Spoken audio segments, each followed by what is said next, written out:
Halo semuanya, selamat datang di video saya. Perkenalkan, nama saya Francisca Salistia Moi dengan NIM 2303010114.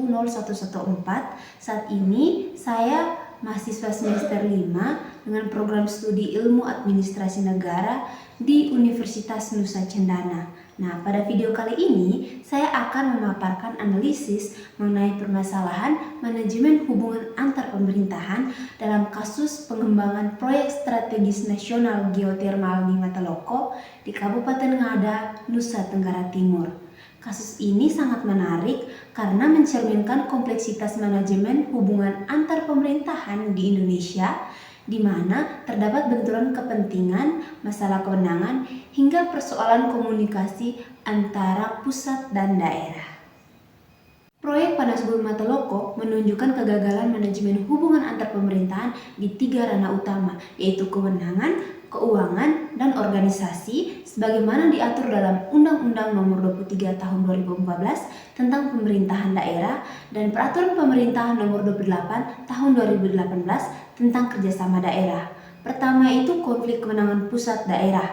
Nah, pemerintah pusat melalui Kementerian ESDM dan PT PLN mempunyai izin utama karena energi panas bumi masuk dalam urusan strategis nasional. Sementara pemerintah Kabupaten Ngada dan pemerintah Provinsi Nusa Tenggara Timur menuntut peran lebih besar atas nama otonomi daerah termasuk izin lingkungan dan adat. Akibatnya, eksplorasi terhenti sejak 2015 gara-gara demo masyarakat adat Wairebo dan sekitarnya yang khawatir gunung tertinggi NTT yaitu Gunung Nerie itu rusak.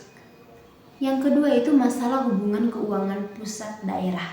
Nah, pemerintah pusat berjanji untuk membagi hasil 18-20% dari pendapatan panas bumi melalui dana alokasi umum atau dana alokasi khusus. Namun, realisasinya nihil karena proyek belum jalan.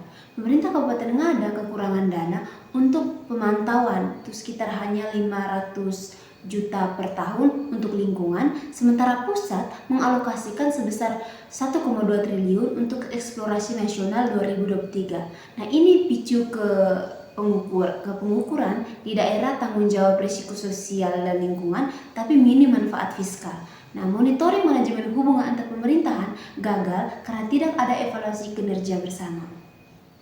Dan yang ketiga itu dalam hal hubungan organisasi dan kerjasama, di mana tidak ada forum asosiasi efektif seperti yang dibahas pada pertemuan 11, misalnya Asosiasi Pemerintahan Kabupaten se-NTT. Nah, organisasi pusat ke daerah itu kaku, di mana PLN koordinasi minimal hanya dengan Bupati Ngada. Penolakan masyarakat tahun 2022 sampai 2024 itu karena kurang partisipasi masyarakat dan juga langgar peraturan pemerintah nomor 28 tahun 2018 tentang kerjasama daerah.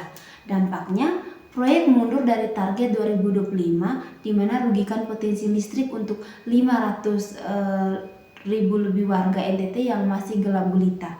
Nah, fakta itu survei lapangan yang dilakukan oleh Wahlid NTT 2023 mencatat ada 80% warga tolak karena ancaman mata air dan juga upacara adat yang menjadi budaya di Kabupaten Ngada.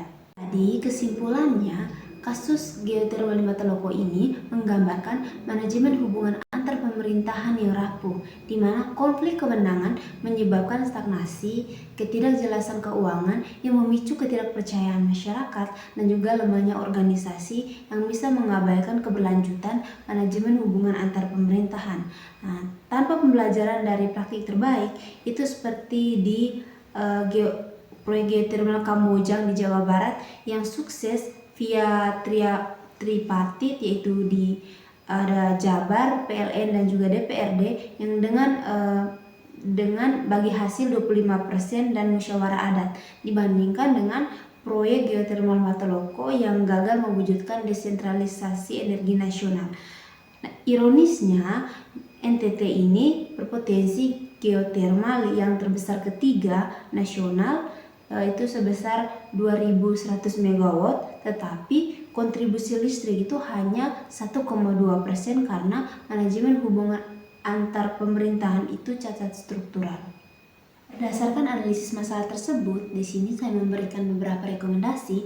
Yang pertama itu membentuk Satgas Koordinasi Tripartit di mana melibatkan Kementerian ESDM, pemerintah Provinsi NTT, dan pemerintah Kabupaten Ngada. Tugas utama untuk menyusun kesepakatan kewenangan dalam 3 bulan, rapat bulanan, dan juga evaluasi tahunan. Dan yang kedua itu perbaiki pembagian dana di mana alokasikan dana alokasi khusus di lingkungan beberapa miliar per tahun untuk Ngada guna untuk memonitoring mata air dan juga rehabilitasi lahan yang rusak.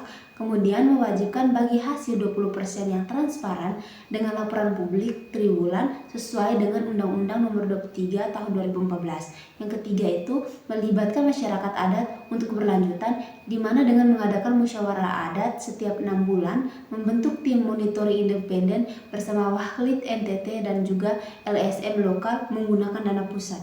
Yang keempat itu mengadopsi model geotermal Kambojang Jawa Barat yang berhasil agar bisa diterapkan di Ngada. Oke guys, jadi sekian video analisis singkat dari saya mengenai proyek geotermal yang sebenarnya menjadi peluang besar bagi NTT kalau manajemen hubungan antar pemerintahannya itu baik dan tidak menimbulkan konflik, dan juga beberapa rekomendasi yang dapat digunakan untuk memperbaiki keberlanjutan manajemen hubungan antar pemerintahan dalam proyek tersebut. Sekian dan terima kasih. Bye-bye.